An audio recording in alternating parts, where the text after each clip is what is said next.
je pense qu'on va pouvoir passer un moment là, dans cette salle obscure. J'ai un copain là qui est juste là et qui n'a pas beaucoup dormi cette nuit. Alors je sais pas s'il y a de la place parmi vous parce qu'il voudrait passer 2 heures dans le noir pour pouvoir roupiller un peu. Ce type, il s'appelle Thierry Lhermitte et je vous propose de l'applaudir très fort.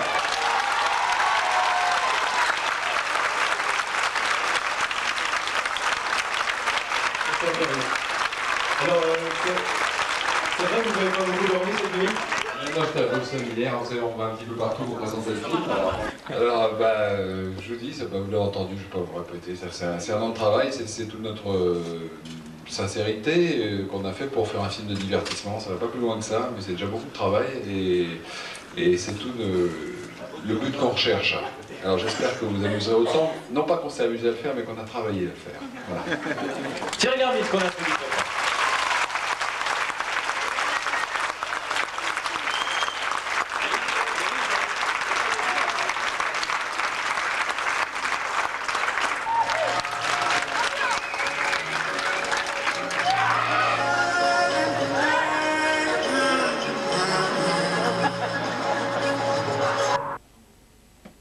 Thierry Lhermitte, vous êtes à Genève, dans un lieu que vous connaissez bien, puisque nous sommes au Casting Café. Oui. Vous en êtes le parrain. Oui. Et vous êtes surtout, bien sûr, ici pour présenter votre dernier film, Un Indien dans la ville, de Hervé Palu, son 7e film pour le cinéma. Et je vois le 3e que vous tournez sous sa direction. Tout à fait. Et première question qui me vient avant de parler du film, c'est une sécurité de travailler toujours un peu avec les mêmes réalisateurs ou le hasard? Bah non, c'est un plaisir, c'est mauvais signe quand on ne travaille pas avec les mêmes plusieurs fois. En tout cas, peut-être pas toute sa vie, mais en tout cas, c'est inquiétant. Moi, j'ai fait 3 films avec Lecomte, j'ai fait 4 films avec Zidi. J'ai fait là, la 3e fois avec Hervé Palu. Quand on s'entend, on ne change pas les équipes qui gagnent, hein, c'est tout. Pas raison. Justement, alors donc pour ce 3e film, Un lien dans la ville, c'est encore une comédie légère, familiale. Oui, oui. Vous précisez vous-même que vous préférez ce genre de film actuellement, vous jouez le rôle d'un père, on y reviendra plus tard. D'abord, vous avez participé au scénario, à l'adaptation. Oui, absolument. Alors comment ça se passe? Ce sont des exigences maintenant des comédiens ou bien c'est vous qui êtes... Non, pas du tout, c'est juste une rencontre avec Palude sur ce sujet qui fait qu'on a eu envie ensemble d'écrire. Et puis je ne suis pas le seul, il y a Igor Aptekman avec qui il avait écrit, il y a Philippe Bruno qui est venu écrire avec moi, Tim Sid a participé à l'écriture, Miu Miu aussi, Ariel Dombal aussi, plus d'autres qui ne sont pas marqués au générique. On a essayé de demander, quand on ne savait pas, on essayait de demander. Et puis on faisait des consultations et on recommençait, ça a été un travail assez long, il y a eu au moins 10 versions. Voilà, non, c'est pas du tout une exigence d'acteur. Donc ce serait plutôt un héritage du Splendide où tout le monde mettait la main dans la pâte? Tout à fait, c'est exactement ça et c'est la même ambiance qu'il y avait là-dedans, c'est-à-dire qu'il n'y a pas d'histoire de et mon rôle, gna gna, et c'est juste qu'est-ce qu'il y a de mieux pour le film, qu'est-ce qu'on peut améliorer, est-ce que cette scène est indispensable, si elle n'est pas indispensable, virons-la, est-ce que cette réplique est intéressante, si elle n'est pas intéressante, virons-la ou remplaçons-la par quelque chose de mieux, etc. Comment ça se passe? Parce qu'en fait, vous êtes cette fameuse race de comédiens qui est héritage donc, du Splendide. Ouais. Et une grande partie des comédiens français n'ont pas eu je dirais, cette manière de travailler. Comment, quand vous rentrez dans des films, vous travaillez avec des metteurs en scène, voire des producteurs, qui sont peut-être plus exigeants et de manière un petit peu plus réglementée dans leur travail, comment ça se passe? Que vous souffrez plus que du travail que vous pouvez avoir comme avec vous savez, des producteurs déjà... sur le grand nombre de producteurs qu'il y a en France, je crois que je n'en connais que 2 ou 3 qui se mêlent de ce qui est artistique dans le film. Alors déjà, les autres, ça ne m'intéresse pas, donc on n'a pas ce problème-là. Et puis maintenant, quand un metteur en scène sait ce qu'il veut, mais c'est un plaisir de se laisser aller dans ses mains. Moi, j'apprécie quand je lui fais confiance, comme à Claude Zidi, par exemple. Je ne pose pas une question, je ne dis rien. En plus, Claude Zidi écrit des choses que je ne pourrais pas écrire. J'ai toujours des mauvaises idées quand je veux rajouter des trucs dans ses films, donc je suis entre ses mains et j'y suis très heureux. Du caviar, Richard? Bonsoir. Je viens, je donne à manger à Little Bouddha. J'ai préparé tout son dîner, mon amour. Oh, merci. Bonsoir, Mimi. Dis bonjour, Mimi. Je m'appelle Charlotte, mais tu peux m'appeler tasse de café ou chaise de jardin, c'est toi qui choisis.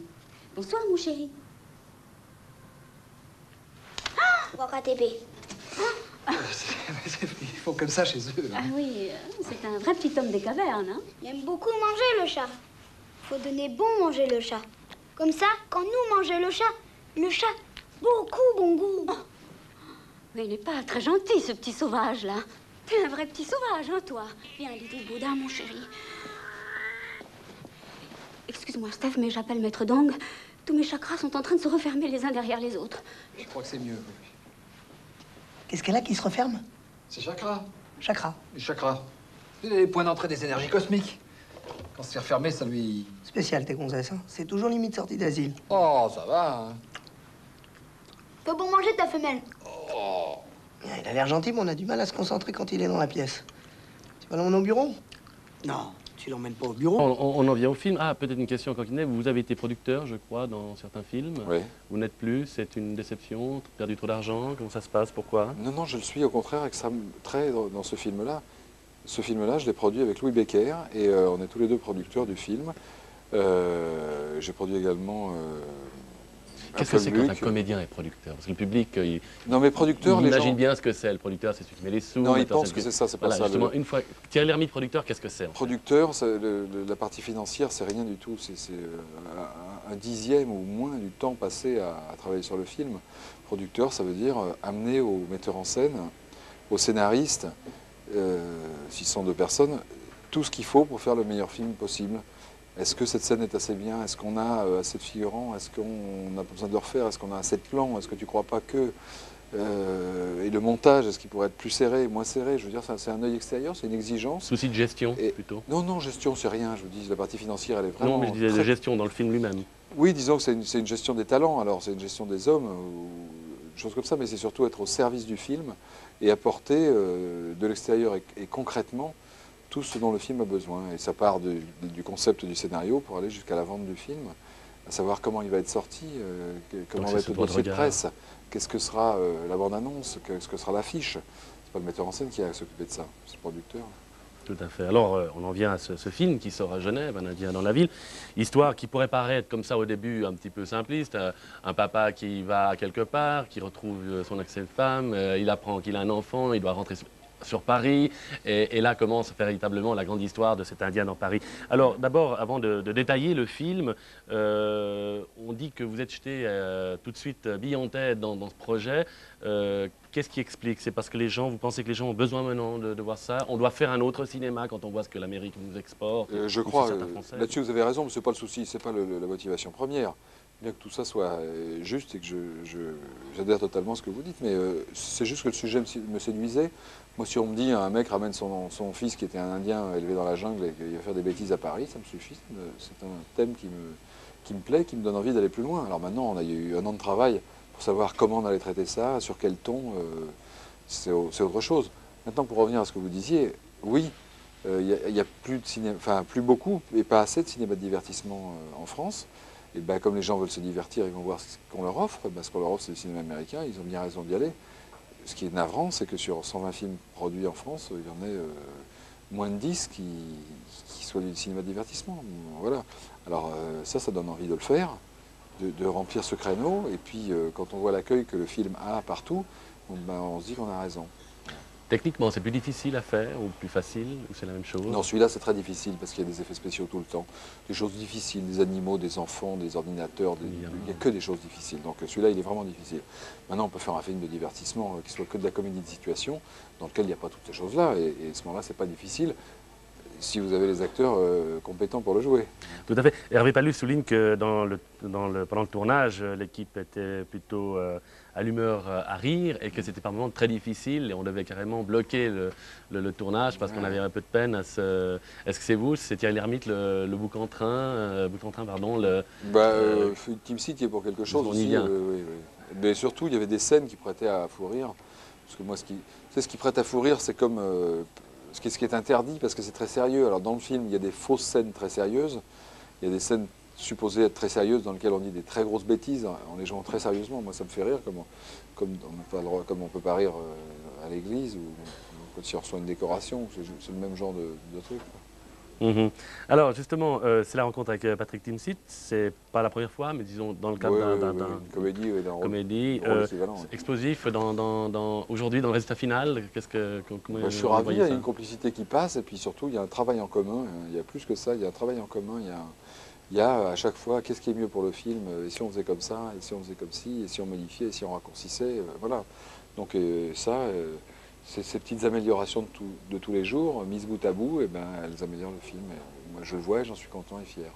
Alors dans ce duo sympathique se glisse un troisième larron, un tout petit, c'est Ludwig Briand, qui est un jeune acteur qu'on voit bien évidemment pour la première fois au cinéma, je crois, en tout cas dans des metteurs en scène comme vous avez connu, Le Roi qui a tourné avec les enfants. On dit que c'est toujours très délicat, c'est très compliqué. Alors cette peut-être vraiment première grande expérience avec un enfant de 12 ans comme acteur. C'est compliqué et difficile parce qu'effectivement, c'est pas leur métier et tout, mais nous on est tombé sur une merveille, quoi, un enfant exceptionnel, qui est un bon acteur, sympathique, intelligent, courageux. Mais il y a quelque chose qui rend les choses très faciles dans ce film-là, c'est que comme c'est fait aussi pour les enfants, il n'y a rien de ce qu'il avait à jouer qu'ils ne comprenaient pas. Alors que dans un film fait pour les adultes, eh ben, on est obligé de manipuler les enfants de manière à ce qu'ils fassent ce qu'on a envie d'avoir sur l'écran, parce qu'eux, ils ne comprennent pas, ils ne savent pas pourquoi. Là, on n'avait rien besoin de lui Donc il a eu une expliquer. parfaite liberté de s'exprimer. Surtout, il comprenait pourquoi c'était drôle, et pourquoi c'était extra, et pourquoi c'était marrant si un gamin mord dans un serpent, et pourquoi c'est extra qu'un gamin monte à la Tour Eiffel, et pourquoi c'est extra tout ça, c'est pour lui. Donc il comprend, il n'y a pas besoin de manipuler sans qu'il sache pourquoi c'est drôle. Et vous êtes le père de cet enfant. Rôle de père, c'est pas le premier. Non, c'est pas le premier. Est-ce que là aussi, il n'y a pas un danger de se mettre dans des situations, je sais pas, est-ce qu'aujourd'hui difficile, est-ce que c'est aussi, ça me faisait penser tout à l'heure, est-ce que c'est aussi difficile d'avoir de nouveaux rôles pour un acteur comme vous, de votre génération justement? C'est-à-dire, c'est quand on a 40 ans, si on ne veut pas faire des rôles de père, il y en a déjà beaucoup qui s'en vont, parce que ça correspond à la réalité que la plupart des gens sont pères quand ils ont l'âge que j'ai. Donc ça, c'est pas une particularité d'un rôle d'être père, hein. Dans ce film-là, c'est plus important parce que c'est le sujet du film. Un mec qui découvre son fils et un fils qui choisit son père, c'est vraiment, c'est parmi le ou les sujets du film. Mais en dehors de ça, quand on a des enfants d'une manière anecdotique dans un film, bon bah, c'est pas très important. C'est juste un détail, quoi. On a un métier, on n'est pas étudiant, quoi. Quel message, à travers un Indien dans la ville, quel message, justement en tant que père, y a-t-il peut-être aussi un message à faire passer de ce qui se passe aujourd'hui, un pays comme la France, les enfants avec de plus en plus de problèmes, etc. Est-ce que là-dessus, il y a une pensée en disant, est-ce que, non pas un modèle, mais se dire que, comme vous avez quand même un certain pouvoir par le biais du cinéma, de pouvoir faire passer ce message, une certaine façon d'être père avec ses responsabilités dans une histoire très cocasse. Mais en fait, vous le prenez, parce que visiblement... Il y a de ça, puisqu'il y a une scène d'explication entre Tim Seat et moi. Donc là, on résout d'abord nos rapports l'un avec l'autre, et aussi les rapports de chacun avec nos enfants. Et comme lui, il file des beignes à ses enfants à tour de bras, et que je lui reproche, il m'explique ce que c'est que d'être père, et qu'il le fait parce qu'il a peur pour eux, parce qu'il est énervé, parce que... Enfin bon, peu importe. Maintenant, je crois que le message qu'on met, c'est juste un message d'amour dedans. C'est que ce père qui ne s'attendait pas, qui ne voulait pas d'enfant, il découvre cet enfant adorable, bien qu'un peu atypique. Et puis le petit, il choisit son père. Il dit, ben voilà, c'est mon père, maintenant tu m'emmènes à Paris, ensuite tu vas venir et je t'apprendrai à chasser et à pêcher. Voilà, c'est un truc d'amour.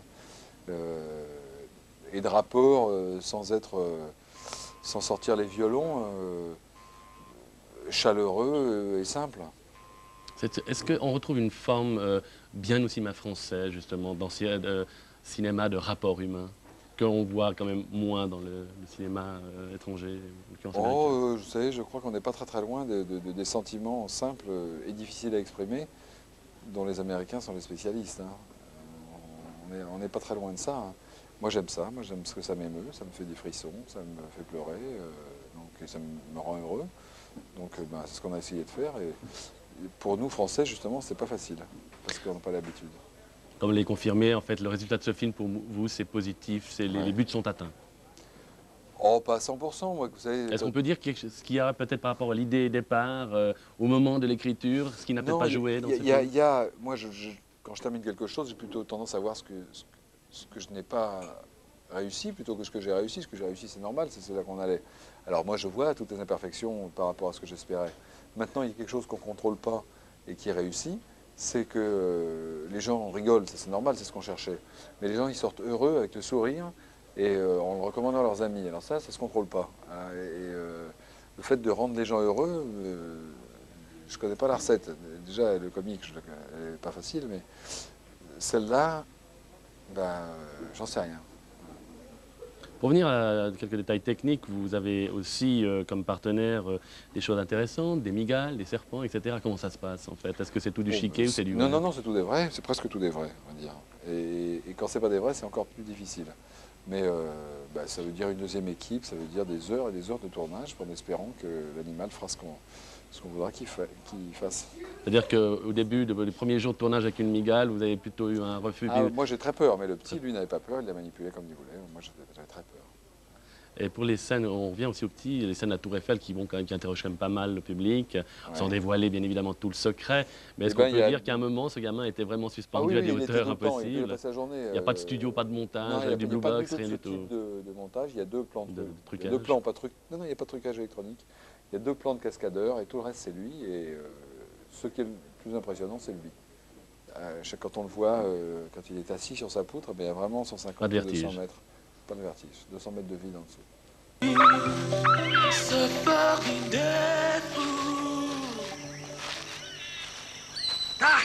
Qu'est-ce que c'est que ça? Oh, vache!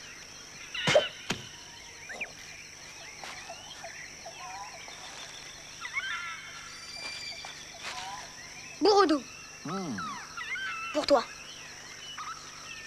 Peur?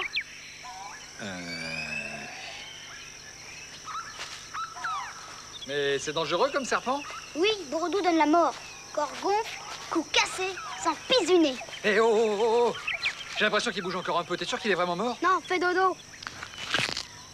Maintenant est mort. Thierry Lhermitte va complètement casser, repart sur quelque chose de tout à fait... Je n'en sais rien, je suis occupé 24 heures sur 24 par ce film depuis 1 an. J'ai donc repoussé tout ce que j'avais, toutes les décisions, les projets, j'ai tout repoussé en janvier, donc je ne sais pas ce que je ferai. Il y a plein de trucs qui sont en train de mijoter, mais je ne sais pas ce qui sera cuit en premier. La question que le public se demande peut-être un jour, est-ce que c'est possible de retrouver l'équipe du Splendide dans des œuvres aussi extraordinaires? C'est possible, mais tout le monde ne le souhaite pas, donc je ne pense pas que ça se passera. Qu'est-ce qui fait que, justement, une équipe qui a, au niveau du public, on a vu soudée, qui a fait quand même rire la francophonie, même au-delà, et justement qu'aujourd'hui, des gens dans l'équipe peuvent dire non, parce que c'est plutôt une question relationnelle d'être humain? Non, je ne sais pas, c'est le temps qui passe, chacun sa route, chacun son chemin, comme dans la chanson Tonton David, et puis voilà, on a travaillé 10 ans ensemble, au bout de 10 ans, chacun a fait une carrière séparée. On peut comprendre que sur cette personne, il puisse y en avoir qui n'ont pas envie de recommencer. Enfin, moi, je le comprends. Je ne suis pas de ceux-là, mais je le comprends. Pour terminer, 2-3 questions d'ordre général, puisque vous êtes, comme vous disiez, ça fait une année que vous êtes sur ce film, mais vous, je pense, vous regardez la télévision, vous lisez les journaux, vous êtes quand même intéressé à ce qui se passe autour de vous dans le monde. Qu'est-ce qui vous choque le plus aujourd'hui? On arrive en fin d'année 94, chaque année, au début d'année, on nous dit ça ira mieux et on va tout faire pour qu'on fasse des efforts. Et on voit que plus on avance, plus c'est... Qu'est-ce qui choque Thierry Lhermitte aujourd'hui? Qu'est-ce qui le révolte? Vous énumérer les horreurs de ce monde qui passe par le Rwanda, en passant par la Bosnie, et plus près de chez nous, par 12 millions de Français qui vivent de subsides et 5 millions qui vivent en dessous du seuil de la pauvreté. Il y en a partout. Vous pensez que des acteurs comme vous, qui avez pignon sur rue et qu'on écoute, devraient plus intervenir dans ces affaires de ce monde par... Je ne crois pas. Je crois que c'est une conscience de citoyen qui fait que chacun intervient comme il veut. C'est pas parce qu'on est acteur, connu, pas connu. Moi, je fais mon travail qui est de faire rire les gens, de les distraire. Et puis, je fais mon travail de citoyen en faisant ce que j'ai à faire et qui ne regarde que moi. Je ne vois pas en quoi j'ai plus la parole, j'ai plus à avoir la parole que X ou Y. Ah! Oh la vache! Ah! Coucouillet beaucoup méchant. C'est quoi, Coucouillet? Mais c'est un cauchemar ici! Chacun sa route, chacun son chemin. Qu'est-ce qu'il veut le petit gitan? Il veut laver les carreaux de mes lunettes? C'est mon fils, j'expliquerai. T'as un fils? Chacun son chemin. Il est né dans la forêt, il n'en est jamais sorti, il a été élevé par les Indiens. Qu'est-ce que t'as fait? Faut vous manger ta femelle. Il a l'air gentil, mais on a du mal à se concentrer quand il est dans la pièce. Dans les escaliers. Et c'est quoi déjà ton nom? Mimi Sicu. Mimi Sicu? Mimi Sicu, c'est pas un nom. Et Rock Voisine, tu crois que c'est un nom? Mimi, je suis très content de t'avoir avec moi. Mais ici, c'est la ville, tu comprends? On tue pas les oiseaux et on s'habille pas n'importe comment. Il va falloir que tu apprennes. Hein? Viens la prendre, ma brune. avait plus l'habitude de politiciens, c'était le sud. Au bandit des magasins, tout le monde avait un droit, plus personne n'avait pas. On est mal, on est mal, on est mal. Tout va bien, tout est sous contrôle. Oh, Sophie! Je sais pas ce qu'il a fait à ma fille, mais en tout cas, il a niqué mes poissons. Non, non, non, non. Je crois que Mimi a fait une bêtise. Combien de temps tu m'as dit qu'il restait à Paris, ton fils? Chacun sa route, chacun son chemin, chacun son rêve, chacun son destin, déclare que chacun sa route, chacun son chemin. Passe le message à ton voisin, et ça donne, passe le message à ton voisin, et ça donne.